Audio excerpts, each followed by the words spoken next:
Welcome back to my little creative corner of the internet. And welcome to another Junk Journal January. Let's grab our junk journals and let's dive into day 10 and the prompt of trim. Can't wait to get out some beautiful fabric and lacy kind of trim and add some more texture to our journals.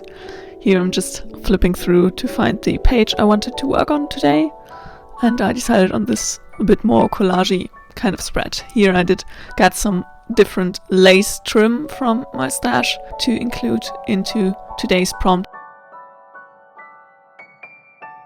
Then I also got some cute little buttons to go with the trim as well. This will be kind of a bit more girly, feminine kind of spread, and I'm really looking forward to adding some more bulk and texture to it. Here I'm just flipping through the old botanical book, and I'm decided to include this little illustration onto the spread as well. I thought it would fit the vintage girly vibes a bit. So I really love to use trim and different kind of things from the fabric department into my junk journals as well. That's something that I really enjoy with playing around, but I'm only doing that in my junk journals because in my sketchbooks I always hate it when they get too bulky, when I add something of this thickness and the material to the page, even though it would fit the artwork so good in some places, but I prefer to only do that in my junk journals, or if I have a separate piece of artwork where I'm working on, then I will include those kind of materials, because I hate it when my sketchbook gets too chunky. I love it when my junk journal gets super chunky, but not my sketchbooks. I don't know why it's such a difference for me, but maybe somebody can understand. How do you prefer your junk journals or your art journals or your sketchbooks? Do you love them super chunky and thick, or would you prefer them to close relatively neatly throughout the time you're working in there? Let me know in the comments down below. I would absolutely love to hear your opinion on the matter. Chunky materials in your artwork, or don't if you work in a book or a journal. Here I'm just sewing the trim to the page to add some more texture even, but I also decided to use some washi tape on top of the upper part of the trim to kind of a bit hide the stitches, but I love to have the stitches there to have them show through on the other side. How are you all guys doing? I hope you are still having fun with your Junk Journal January challenge, or just having fun creating while watching me create, or after this. It's so lovely to hear that I can inspire someone of you with my little creative daily videos here. Keep up the amazing work, and just remember, create something daily, even if it's just a small little thing. It doesn't matter. It's just 10 or 20 minutes you give yourself to be creative. That's all you need to live a creative life. I love to allow myself this little bit of me time throughout the day to just do something relaxing and fun. I feel like the vibes of this page are quite girly. It's a bit different from my usual kind of spreads, but I really love to experiment with different kind of styles in my journals, and so it's kind of fun to have that here.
Here I decided to first glue down the button before sewing through the page, just to make it extra sturdy and not have all the weight of the button hang onto the thread of the page, because I was worried the little holes are so near to each other that it would tear the paper and the button would fall out.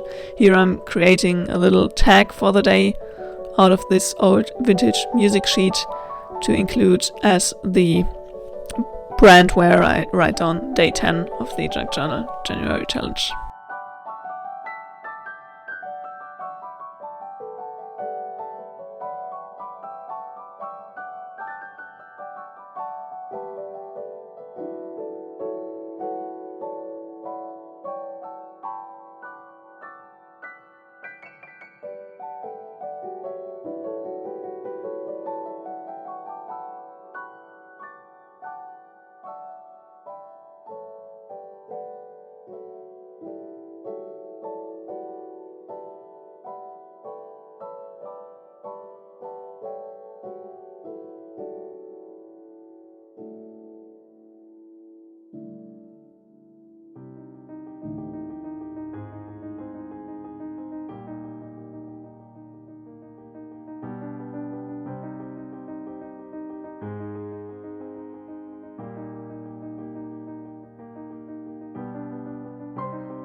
Thanks so much for watching. I hope you enjoyed this little journaling session. If you did, a thumbs up would make me really happy. And if you want to join me on this creative adventure and many more creative adventures to come, hit the subscribe button down below. See you tomorrow. Until then, happy junk journaling.